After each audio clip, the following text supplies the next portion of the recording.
Good afternoon there, Israel.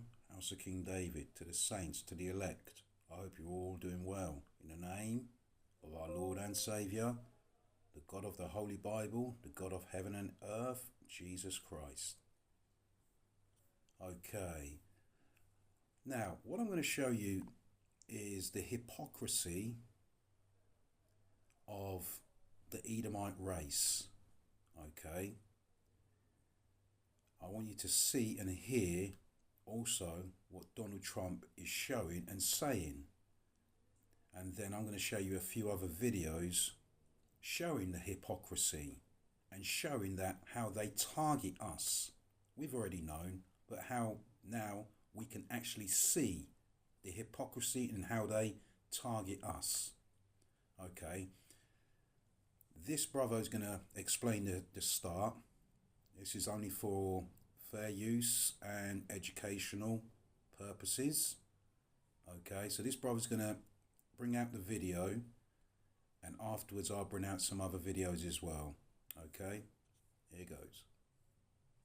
All right, peace and blessings. All praises due to the Most High. So apparently last month, a mentally ill man with a long criminal history, a black man, unfortunately stabbed a Ukrainian immigrant, a Ukrainian refugee as they're called, a 23-year-old, on a train on the Charlotte Light Rail. Now this happened about August the 21st, and people are sending me videos about Trump tweeting about it, the governor, and a lot of people talking about how this man should have never been on the streets, his history of mental illness, so on and so forth, the tough on crime narrative. All of those things are being said about this one particular incident where a white woman, I would say, gets hurt at the hands of a black man. So I'm going to show you this news article. First of all, I think it's CNN or Fox. But then I'm going to go down the list of similar crimes, even worse crimes that have been committed by white people against blacks just in this time frame, to ask the question, where is the same outrage about mental health, tough on crime, and all of those things in these situations? Just watch the hypocrisy laid out in this video as it relates to a black man with mental health issues, mind you, harming a white woman. Just check. This video is fair use for literary and commentary purposes only. Check it out.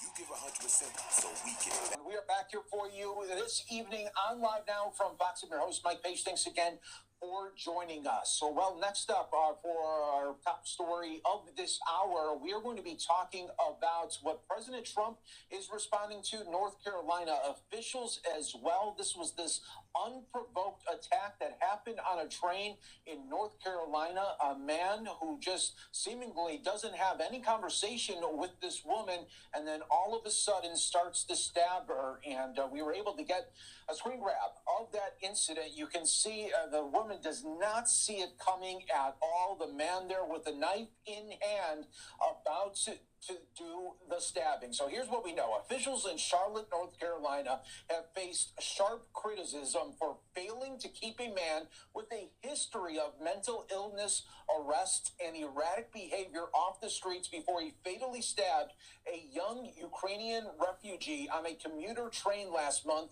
a killing that critics say could have been prevented.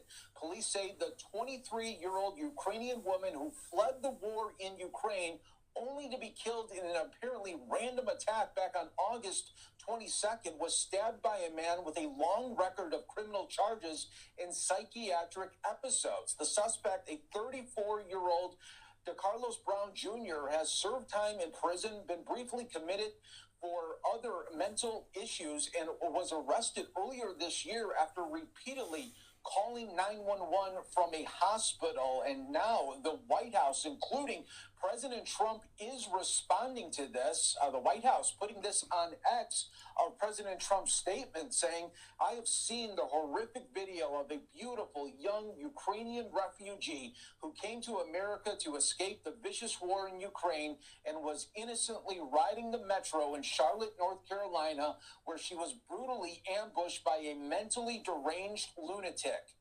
The perpetrator was a well-known career criminal who had been previously arrested and released on cashless bail in January, a total of 14 times. What the hell was he doing riding the train and walking the streets? Criminals like this need to be locked up. Again, that was from President Trump. And we have other reactions as well. Here is the picture there of the two.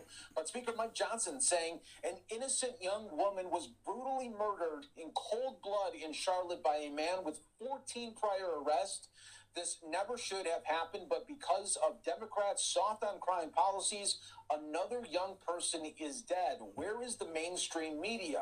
Their silence today speaks volumes. Thankfully, President of the United States, House Republicans, and the American people know the truth. Law and order saves lives. We also have a response from the governor of North Carolina, Josh Stein, saying, I am heartbroken for the family who lost their loved one to this senseless act of violence, and I am appalled by the footage of her murder. We need more cops on the beat to keep people safe. That's why my budget calls for more funding to hire more well-trained police officers. I call upon the legislature to pass my law enforcement recruitment and retention package to address vacancies in our state and local agencies so they can stop these horrific crimes and hold violent criminals accountable. This is from the mayor of Charlotte, Vi Lyle, saying the video of the heartbreaking attack that took the life is now public. I want to thank our media partners and community members who have chosen not to repost or share the footage out of respect for Irana's family. This was a senseless and tragic loss. My prayers remain with her loved ones as they continue to grieve through an unimaginable time. Like so many of you, I'm heartbroken, and I've been thinking about what safety really looks like in our city. I remain committed to doing all we can do to protect our residents and ensure Charlotte is a place where everyone feels safe. And this was an interesting time that really played out yesterday to get the attention of the president. There was a media member when the president came back from New York City and he was talking to the media. The one reporter did ask, do you know about the situation that happened in North Carolina? And the president said no, but he would look into it. And then this morning, that's when we got the statement. So apparently he looked at it, talked with the staff, and was just outraged of the incident that happened in Charlotte, North Carolina. All right, so there you hear the outrage from President Trump, the governor, Josh Stein, the Speaker of the House, even the mayor, well, she was kind of light. But all of those talked about violent criminals, tough on crime. We need to get back to law and order. Why is he on the streets? This violent crime because of the Democrats are soft on crime. Where is the mainstream media with this? And as you heard, Trump said that he will look into it. So he looked into this situation. But let me ask you, and if you guys watched this channel the other day, white boy kills 3 black students in broad daylight in Cincinnati, Ohio. White boy kills 3 people unprovoked in Cincinnati after this happened. Where's Trump? Where's Governor Josh Stein? Where's the mainstream media? Where's the Speaker of the House talking about tough on crime? The illegal immigrant who killed 19-year-old Dakara Thompson and dumped her body in the streets just last week. Where is the outrage, the why is he out? And this guy actually got DWIs and all of those things that was released as well. Why was he out? Where is the outrage? Where's the tough on crime? Where is the law and order? Where's all of that thing? Now, a white teen killed his mother, brother, and shoots his father. No outrage on the violent criminal, this thug. Nothing, right? Let's go further. This is one I haven't even released yet. A young white couple killed their best friend with a sword and a dagger, decapitating her. This happened in Santa Fe, Mexico, and I literally found one article on it. Two white people cut the head off of a black girl. No mainstream media, no outrage, no none of that. We can go on and on down the list. White man shoots 2 Kentucky cops, and officers return no fire. He shot the cops and was allowed to unalive himself. No outrage, no national coverage, no tough on crime, no gun laws, no mainstream media. Another story that I haven't even released yet. White man shot his neighbor 14 times and killed them for playing loud music. And this guy had an extensive criminal history, domestic violence as well. So if you want to make a remote... Where's all of the outrage? 2 men and a woman brutally attacked a black woman. This happened on July over a parking space. 2 men and a woman in New York beat this one black woman almost senseless. Where's Trump? Where's Governor Josh Stein? Where's the Speaker of the House? So I don't have to beleaguer the point. When it comes to black people committing crime, the same or variation of crime that white people do, it's always somehow more egregious, more worse. His mental health is not even taken into consideration. But let a white boy shoot up a school, i.e. the one that just happened out there in Kansas City, I think, Missouri somewhere, wherever that latest school shooting at, there's no outrage, no tough on crime. He needed to be locked up. Where's his parents? I think that they still haven't even tracked down his mother, that school shooter. So why is it different? Can somebody explain to me in the comments? Why is it different when black people commit heinous crimes? Now the whole world got to stop. Flags flown at half style. Laws got to be changed. Heads got to roll. Black community has got every black community member has to be locked up. But when white people do the same thing, and I've just shown you a few in the last week or two, or when crimes against black people happen from other races, there is no national outrage. And so I think it's plain to me, because this is the scapegoat. It goes along with the national theory of the big black bad criminal person who is off the chain. They have to be tamed. They have to be shot on command. They have to be locked up for life because, these crimes are somehow worse than crimes that other people commit against black people. But y'all let me know what y'all think about this video in the comments. Y'all see the number 919-587-7782. Thank y'all for watching, liking, sharing, and subscribing to the channel. And as always, peace and blessings. Okay. So as you can hear and see there, Israel, the hypocrisy. Okay. What happens when So, as we know and have seen as well, the Edomites all masked up, walking the streets, and they're the biggest terrorists on this earth. They're on stolen land and telling other people to get off, go back where you came from. You Edomites, you have a huge wake-up call coming to you. Let's go to the second story, okay? Just bear with me, Israel. Olubemi had so many family, friends, and loved ones attend the hearing today at District Court in Annapolis, they filled up half of the gallery in the second floor courtroom. His mother wore her son's boxing medal around her neck.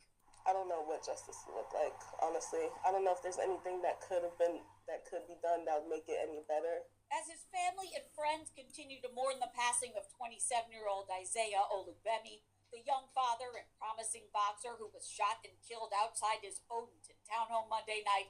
They also packed the gallery of a courtroom in Annapolis today as the man charged with first-degree murder in the case, 36-year-old Nicholas Giroux, faced a district court judge and was denied bail. I just want people to know that my brother was a great father, a great man. He just wanted to be nothing but a great boxer. Through court filings and proceedings, we learned the suspect and the victim were neighbors who lived just a few doors apart along Meadow Mist Way in Odenton. Police say the crime was captured on a nearby security cam, and that footage and witness accounts helped ID Giroux as the shooter. Olubemi's sister, Rebecca, was filming a makeup video when the gunfire began. He always looked out for everyone and made sure that everyone was good. There is no way to describe this other than an execution, the prosecutor told the judge today. He fired between 6 and 14 shots, then paused, and then came back to fire 3 more shots into the victim. Police also claim Giroux allegedly confessed to the murder and then led investigators to the 9mm handgun he used. Defense attorney Peter O'Neill today hinted at the importance of the backstory here. Quote, there has been a systematic harassment of Mr. Giroux by individuals in the neighborhood that precipitated this situation, and he added, we will prove it at trial. The court was told that the suspect has 7 prior criminal convictions. Tonight, he is being held behind bars at the Jennifer Road Detention Center on charges of first and second-degree murder. In Annapolis, I'm Kate Amara, WBAL TV 11 News. All right, peace and blessings, peace and blessings. All praises due to the Most High. And I don't know how this story slipped by my sight. This happened in July of last year, July 2024, where you see that evil specimen, the Neanderthal Nicholas Giroux, take the life of the young boxer, I think he was Nigerian boxer, up in the Maryland area. It is said that he walked up to the guy, shot him 6 to 14 times, turned around, then walked back and put 3 more bullets in him. And you heard the news reporter say he was blatant and bold enough to confess to officers and lead them back to the murder weapon. And you're going to hear some more about his brashness when talking to people over the jail phone awaiting trial. Now, fortunately for this incident, the killer, the thug, the criminal, who had an extensive criminal record and had just pulled a gun out on the man's family about 2 weeks ago, he was sentenced to life in prison just recently. Actually, life plus 20 years. Nevertheless, he still showed no remorse all throughout his trial up to the very end, in which he tried to say that he was sorry.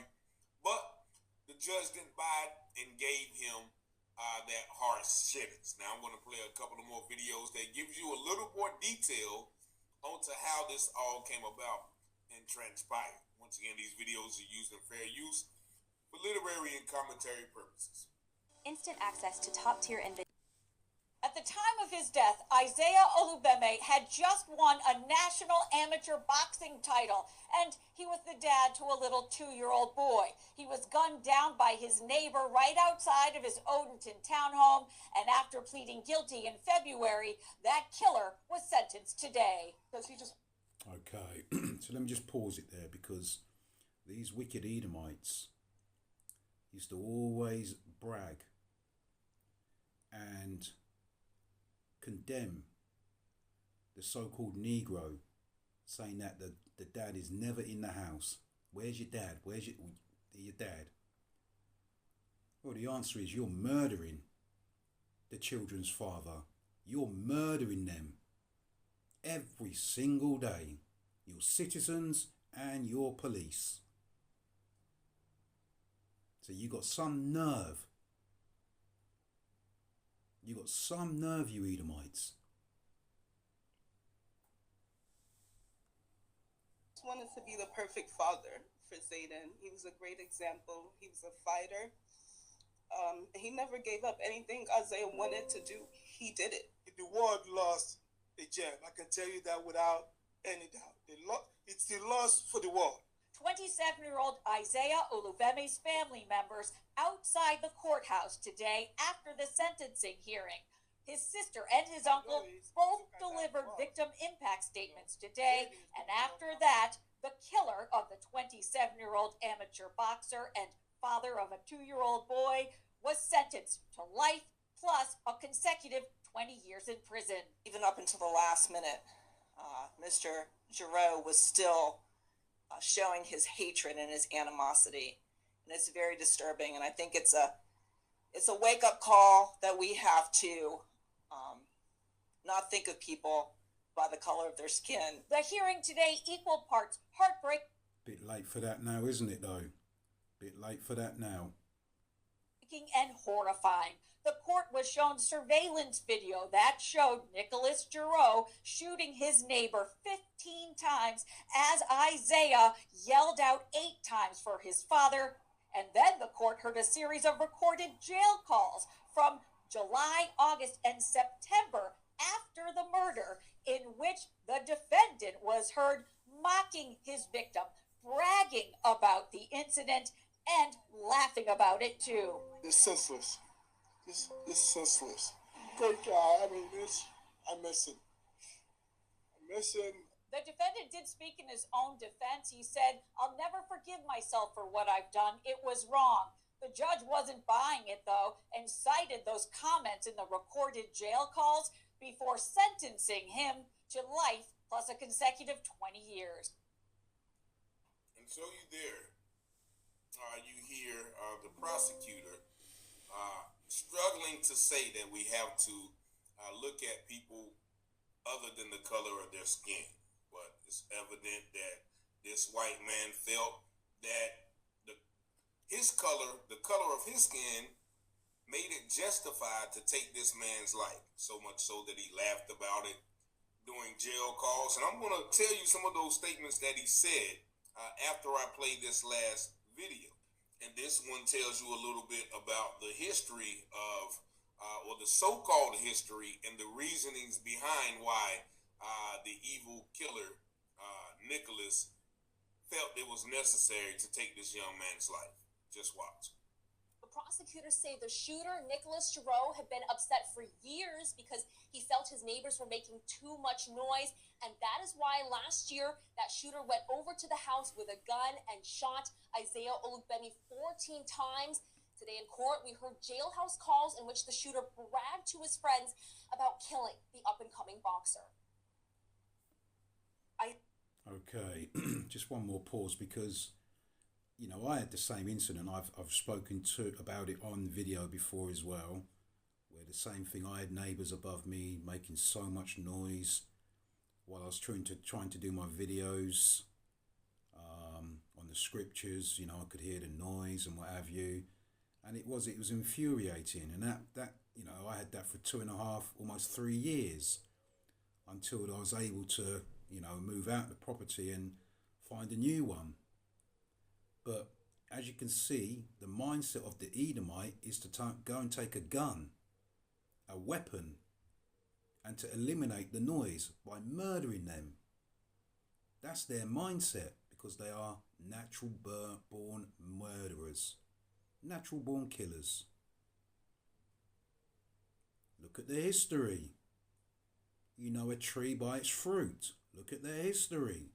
And look what they're doing still to this very day. Look at their police. Look what's going down in the Middle East.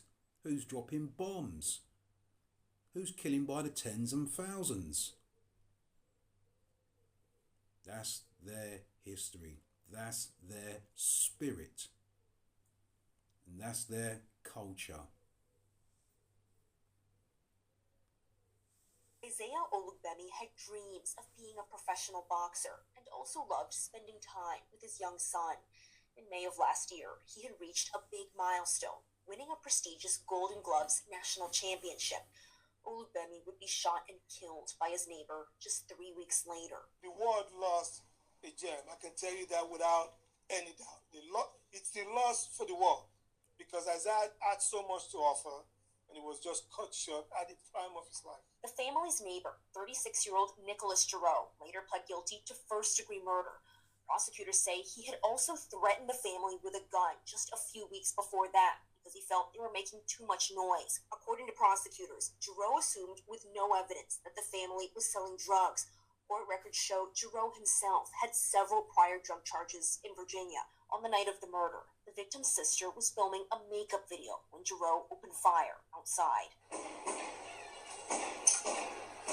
When he became a father, he sought God even more, because he just wanted to be the perfect father for Zayden. He was a great example. Today in court, prosecutors played recordings of jailhouse calls between Giroux and his friends, where he said, "This is what happens when you expletive with my sleep schedule. You don't wake me up.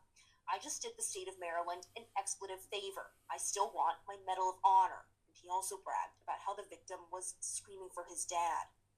This wasn't just a murder. This is a murder with a man filled with rage and hate in his heart. That's what's so tragic about this, to think that you're doing a favor because you're getting rid of somebody from another race or another origin. That's the very senseless and tragic part of this. Today in court, the judge said he believes Nicholas Giroux has no remorse as he sentenced him to life plus 20 years in prison.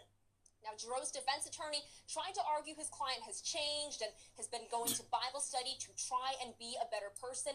However, just 2 weeks ago, Giroux sent a letter to the judge in which he said he feels the victim's family is, quote, undermining the sovereignty of America. The judge, responding today, said he feels Giroux has not changed and that Giroux continues to view himself as a vigilante. Reporting outside the Anne Arundel County Courthouse, Amy Cho, News 4. The audacity of him 2 weeks before the sentencing telling the judge this man's family is the problem, after you have took this man's life, and the audacity talking about the state owes him a favor for taking that man's life. He wants a Medal of Honor. That is what happens when you F with my sleep schedule. Don't wake me up. He was screaming for his dad. This is the audacity of whiteness that say, okay, well, if I can't sleep, you gotta die. And you heard them try to portray this young up-and-coming boxer who had just won an amateur medal, saying that his family was drug dealers. That normal stereotype that justifies police killing of us. So he had drugs, he had guns, trying to criminalize him. Now, I can just imagine that sister when she's making a makeup video on TikTok. Okay, because I just want to quickly pause it there, because who brought the guns, who brought the drugs into the projects? That's what you called the ghetto, wasn't it? The projects. Who brought the guns? Who brought the drugs? Edomites. We had no money. We could barely put shoes on our feet after slavery. So we had no money. We could hardly get a roof over our head. So this is the dirty tricks that these Edomites play. And then afterwards, bring it out into the media like we are the worst people on the face of the earth, when it's them who are viler than the earth. It tells us in the book of Job. They are viler than the earth. Job said he wouldn't even have his dogs to sit with them.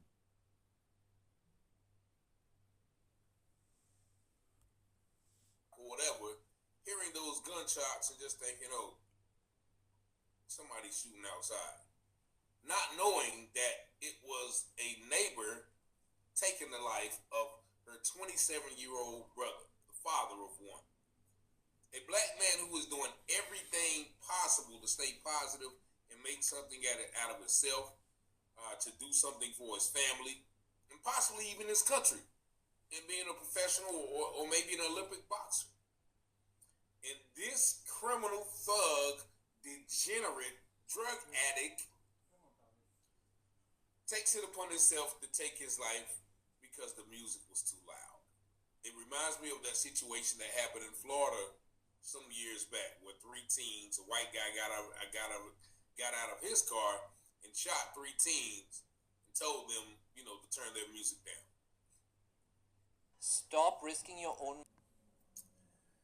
So, luckily for us this time, that the man, got what was coming to him. But we still have to be aware that these people are out here, and they are just as bold and brash to tell the police and the judge, yeah, I did it, but it is them who is America's problem.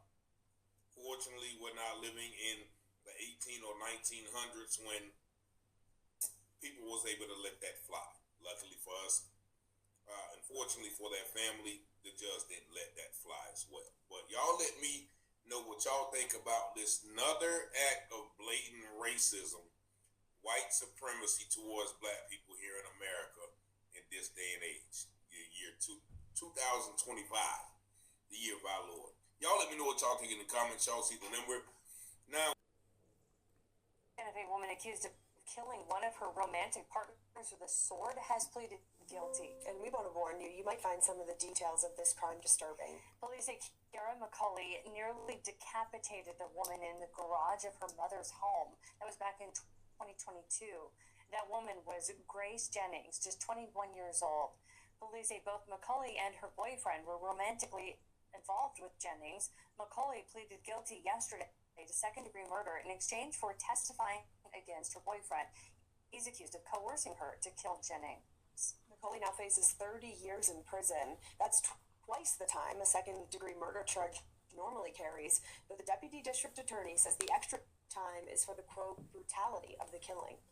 All right. Peace and blessings. Peace and blessings. All praises due to the Most High. Yet another insane, evil white couple has killed, in this case, nearly decapitated a 21-year-old girl, Grace Jennings, whom she thought that they were her friends in some sort of strange, twisted love swinger deal that they had going on, right? Now, this happened in 2022, but as you see, the girl just pled guilty in 2025 after playing crazy, trying to get mental excuse, saying that she was unfit. However, that act failed, and now she has agreed to testify against her boyfriend. Now I'm going to show you exclusive interview footage of both of these people getting interviewed and show you how diabolical their actions were. First, I'm going to play the interview of the boyfriend, who actually texted the white girl as they were all in the house after they had all slept in the same bed together, and coerced her to kill the girl, and she acquiesced. Then I'm going to show you the interview of the girl who tried this crazy multiple personality disorder in an attempt to fool the police. Just watch these videos. And once again, they're in fair use for literary and commentary purposes only, from the Just Thought Lounge YouTube page. Just watch. When they began to read through his messages, those inviting Grace to stay, and then exchanges with Kiara after her arrival, a twisted plot emerged. Despite Isaac's description of the three of them hanging out that night and sharing the bed to sleep, Grace's messages that morning suggested that she was concerned over whether Kiara even knew she was in the garage. On the morning she was killed, she messaged Isaac, "Why is she kicking you out? And does she know I'm here?" More disturbing were the messages exchanged between Kiara and Isaac throughout that night as Grace slept. These messages, exchanged on Facebook, appeared to show the two planning the murder and discussing the subsequent cleanup. Detectives read through Isaac's correspondence with him in the interview room. In this way, he was able to provide context to the conversations in real time. He claimed that only some of the messages sent from his device had been written by him. The most incriminating ones, he said, were sent from his other phone. Kiara must have been holding a conversation with herself using this other device, he claimed. Yeah, well, why don't you pop off my little firecracker? What would you like me to do? Stab her? I don't know. I don't have the energy to do. I don't know. That's not me. That's not you? That's not me. Who is it? That's the other phone that said that they were being used to message back and forth. Isaac, this is getting really weird, man. I have a second phone. You have a second phone? Yes. Where is that phone? That's at the house. Okay. It is logged into the same Facebook account. Okay. I don't know, man. These messages look a lot like there's some conspiring going on, some planning going on. The detective then read through an exchange that took place as they prepared for bed, and then after they believed Grace had fallen asleep. Kiara had likely joined them in the garage at that time. Dagger because it's blunt? What does that mean? Why are you telling her dagger because it's blunt? She asked me a question in the room, like, what is the difference between the dagger and the sword? Okay. And I messaged dagger because it's... Why is blunt better? She says, you say it cuts like butter. She says, just gonna stab the throat. Is that what she's trying to say? The thought. Just gonna stab the thought. Yes. Instant, or will it take long? What does she mean? Instant. What do we do about the mess? What do we do about the mess? What mess?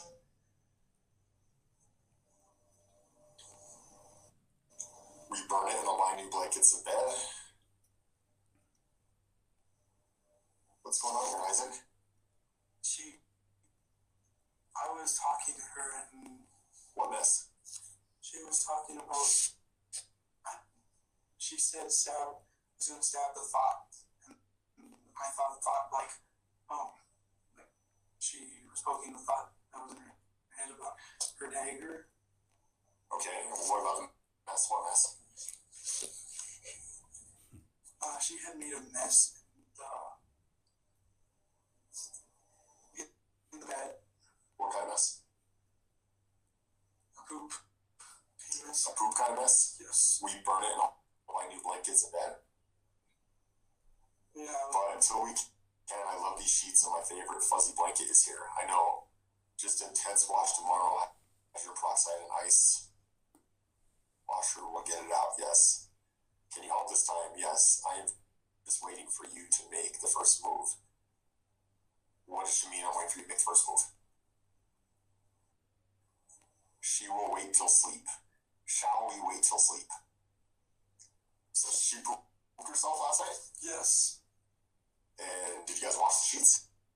No. So you guys slept in a bed full of poop? Yes. So when we go to the garage later for a search warrant, there's poop on the sheets? Yes. Okay, gotcha. What are you guys waiting for till sleep? Shall we wait till sleep? Remember when you told me don't be a pussy when I kissed you?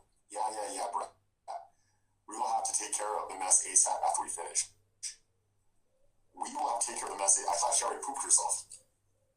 What mess are you guys taking care of? I don't know. You're in charge of cleanup, okay. I can't tell if she's falling asleep.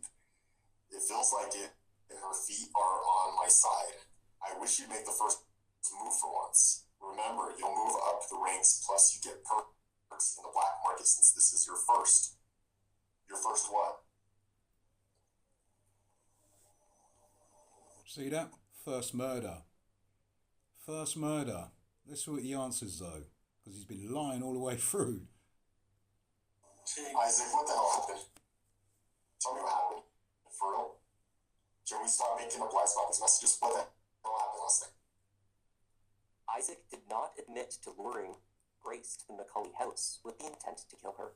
He denied planning the murder, and he refused to acknowledge that the messages on his phone to Kiara, encouraging her to commit the murder, were sent by him. That is, until the detective read one message that did away with any ambiguity. It began, "I want you to kill her. End your suffering by ending her joy." What do you mean here when you say that? Huggle, I am wanting you to kill her. You have to end your suffering by ending her joy.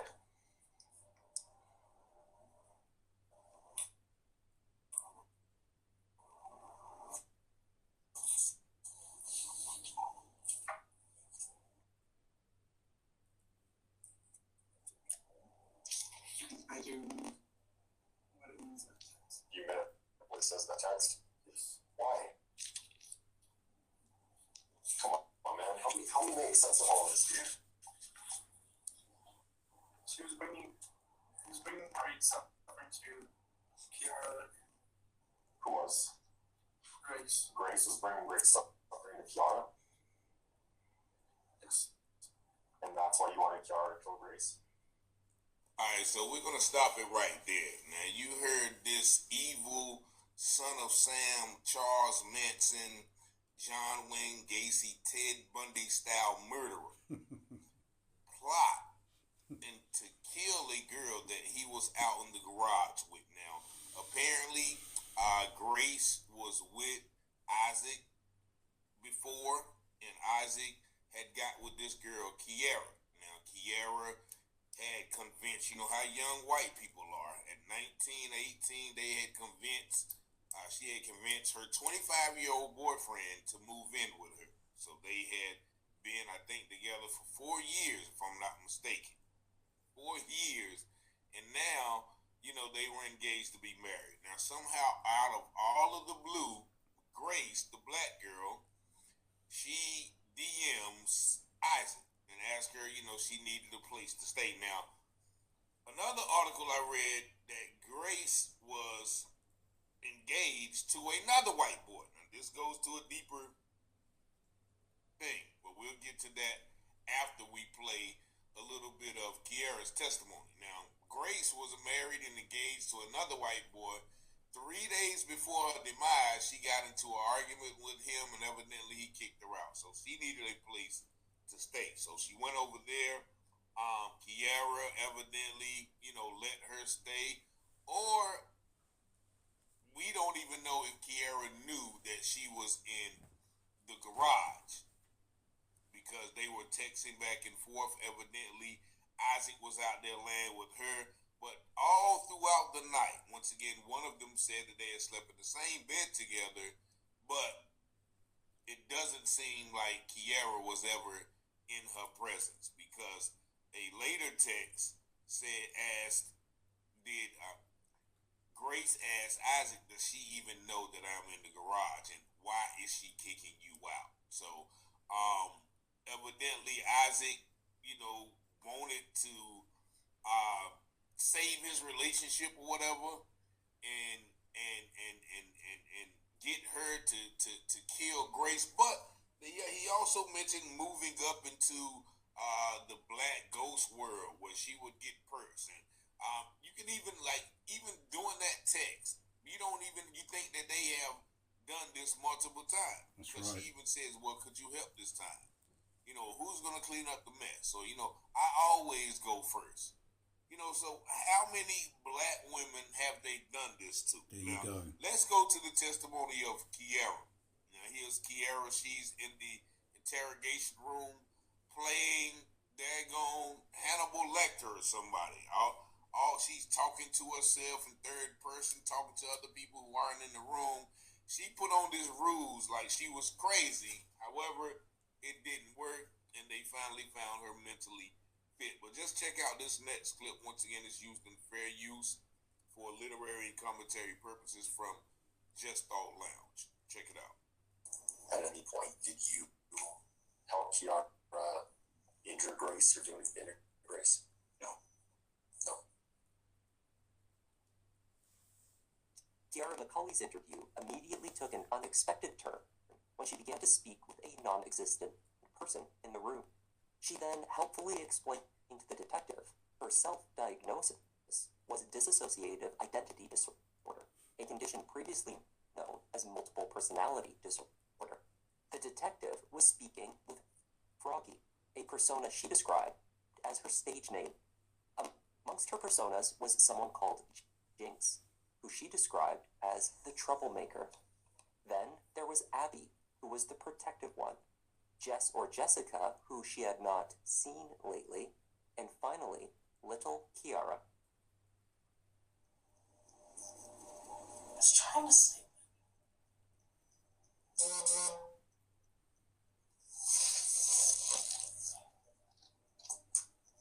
If you want off your memories from me, then damn it.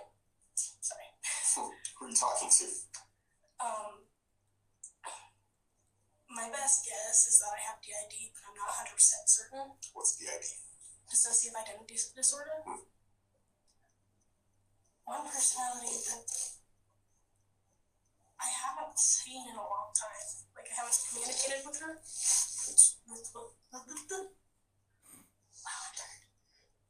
Her name was Jess. Jess. Jessica, but you always called her Jess. Any other personalities? There's the little version of me, which actually responds to my biological name. You notice that there's no remorse from any of them for what they've done. They can just take the life of a black man, woman or child and feel no remorse. Emmett Till. Was it Tamir Rice? The little 12-year-old boy, Michael Brown. These people can just take the life of one of us and feel no way. In fact, they call it a trophy. Even back in the days of hanging and burning us alive, they would cut off our members, body parts, and put it in glasses as souvenirs. These people are sick. They're sick. They're sick in the head. My government name, which is very dangerous for her, and I don't want her to get hurt.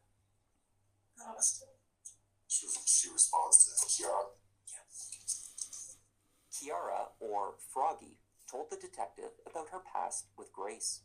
She claimed that a video was produced in 2016, when she was 14 years old, that showed her being assaulted by multiple men, while Grace stood off to the side of the screen collecting money. Santa Fe police later confirmed that around the time that Kiara claimed this took place, she had in fact reported an incident to police, though the details provided at that time did not match those she claimed to the detective following Grace's murder. Is she alive or dead? Grace? Yeah, You don't know? I'm not sure. What do you think? Well, I'm partially hopeful for her to be dead, but I'm also, like, confused. Like, I'm, like... Why would you hope she's... Hopeful for her to be dead. You hear that? Detective following Grace's murder. Is she alive or dead? Grace? Yeah, You don't know? I'm not sure. What do you think?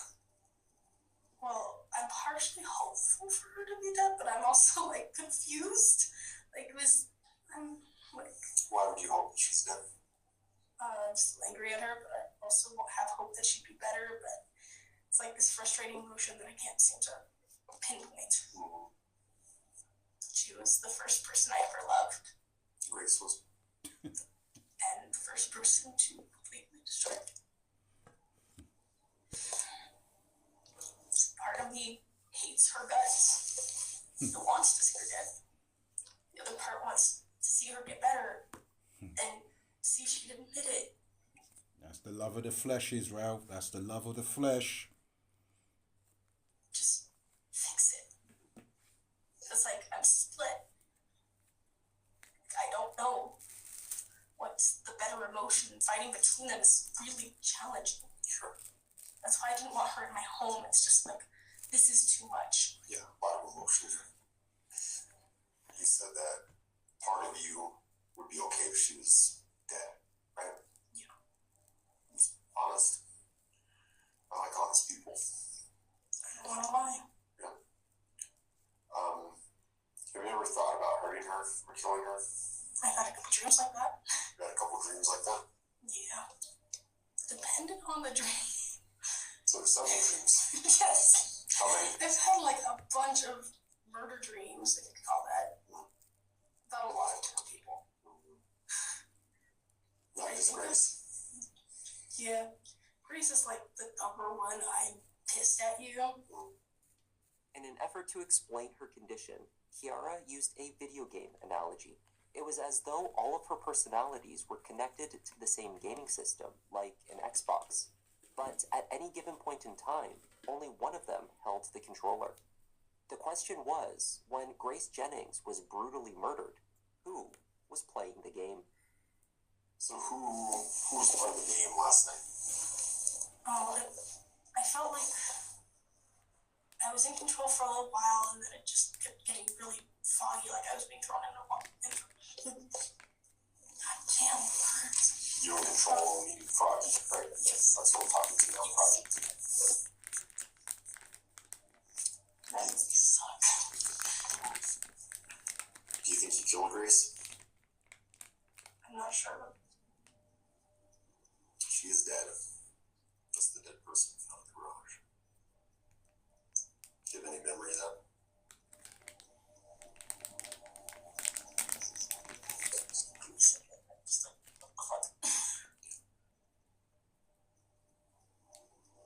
You think it's possible you killed her? I'm guessing myself right now, like second guessing, trying to figure out if it was one of them or someone I haven't met yet. Kiara claimed that an invisible force, which she believed to be the spirit of little Kiara, had held back her arm when she first attempted to stab Grace in her sleep with the dagger. I mean, I had my dagger in my hand, and I could and then it just stopped. Like, I felt a little kid's hand hold me back. Like, it was Kiara talking, don't. Because that was also her best friend's sister growing up. Yeah. Kiara may have had no recollection of committing the murder, but she did admit to strange visions that she could not explain. It looked like an ear on my wall. An ear on my wall. It was really confusing. There's an ear on your wall? Yeah.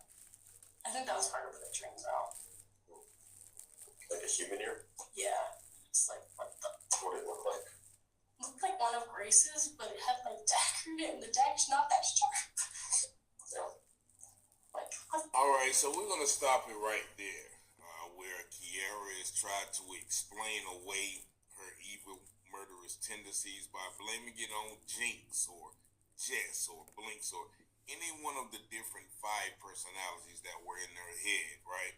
But then she goes to intricately describing and breaking down things like nothing is wrong. So it is obvious that, once again, they were both trying to play the victim in this case. And that's typical white people behavior. You know, they she just caused me so much pain. There was a video that was released, and, you know, it was released on social media, and it was her while I was being assaulted and blah, blah, blah, blah, blah, right? You know, always the victim. Even in the boyfriend's video, first thing, I'm scared. I just don't know what happened. Trying to play the victim. And both of these police were basically trying to give them an out in their interrogations, especially with the multiple personality disorder. You know, he played right into that. Or which one am I talking to now? Oh, which? Okay, I just want to quickly pause it there because that's what they are very, very good at, these Edomites, playing the victim. You look down there in the land of Israel today, they're playing the victim, claiming that October 7th happened, when really they're the perpetrators, they're the terrorists, they're the mob, they're the gang that went down there in 1948, and even in 1948, before that, what were they doing there? Playing the victim there as well. Hitler. You see, this is what they do all the time. Play the victim. To create a narrative, to unalive you. One did it, you know. neither of Kiara, that evil being that you saw sitting in front of you, did it. And then, the boyfriend tried to blame her, claiming that she was very violent. Even before Grace got there, she attempted to stab him. Those interviews were all over the place. You can go and watch that complete interview on, the Just Thought Lounge page. But what I find interesting is I could find any national news article except for the 45-second clip that you just saw at the beginning of this video. So that leads me to wonder why that this, incident has flew on the radar. Now, mind you, it's been 4 years, and the guy still hasn't went to court. Now, the girl pled guilty to second degree, and she's going to be facing or be sentenced to 30 years if she testifies against him. Now, the dude initially pled guilty, but then he fired his lawyers, and now he's going to plead not guilty. And they put his trial off for another year. So that's 4 years ago, and he's still going to be awaiting trial. But this goes to, once again, a bigger issue. Seems like a lot of these black girls and black men have been meeting their fate in these relationships, these weird, twisted, scientifical fantasy, horror, Charles Manson sharing tight relationships where, it's some guy, and now he has 2 girls, but the girl said, well, she was the first one I've ever loved, and, she's the first one that ever hurt me. Anytime that something goes wrong in a relationship, you're going to be the blame. You're going to be the scapegoat. You're going to be the one who has to go. Just let me just say that. People, once again, always say they love who they love, but as you recall, in slavery, the slave masters had sex with the slaves, but did that mean they loved them? They had sex with the slaves and actually sold their offspring. They actually, gave their offspring away because their wife couldn't stand to see the little half-black baby running around. And so that's what you have to realize when, you're going around dating exclusively. Evidently, as Dr. Umar would put it, Grace was a bunny hopper, a snow puppy hopper, because, as I said, she was engaged to another white dude as well. So, once again, sometimes you get what you ask for. But, rest in peace to the young lady. I hope these evil beings get what deserve. Decapitating, cutting her up, very gruesome, with a sword and a dagger. Both, like some medieval, like when Vane Rain said, I'm going to get medieval on you. They literally did that. And so those are some 2 evil beings, and now they're trying to pass the buck and play crazy, knowing they knew all the while what they were doing. That's right. What their evil ancestors have done to black people throughout the years. That's right. But y'all let me know what y'all think about this video in the comments. Y'all see the number 919. Okay. All right, so I'll just play one more Israel, so just bear with me. And this is the one with Donald Trump. This is a good one. Just bear with me, Israel. Okay, so what we're going to see now is Donald Trump and his hypocrisy. We've seen all the videos of the white crimes against black people, and there's thousands more we could show. Thousands upon thousands we could show. But just listen to this devil right now. For far too long, Americans have been forced to put up with Democrat-run cities that set loose savage, bloodthirsty criminals to prey on innocent people. Really very, very innocent people. In every place, they control radical left judges, politicians, and activists, and they've adopted a policy of catch and release for thugs and killers. In Charlotte, North Carolina, we saw the results of these policies when a 23-year-old woman who came here from Ukraine met her bloody end on a public train. And here's a picture of it. This is the picture of it. And this is a picture of the woman, a beautiful young girl that never had problems in life, with a magnificent future in this country. and now she's dead. She was slaughtered by a deranged monster who was roaming free after 14 prior arrests. We cannot allow a depraved criminal element of violent repeat offenders to continue spreading destruction and death throughout our... Okay, so let me just quickly pause it there. But didn't this devil, when he came in office, start to let out criminals out of prisons? Didn't he let out all the Edomite prisoners? That July the 6th as well. Didn't he pardon them all as well? Isn't he the one letting out criminals that look like him? Country.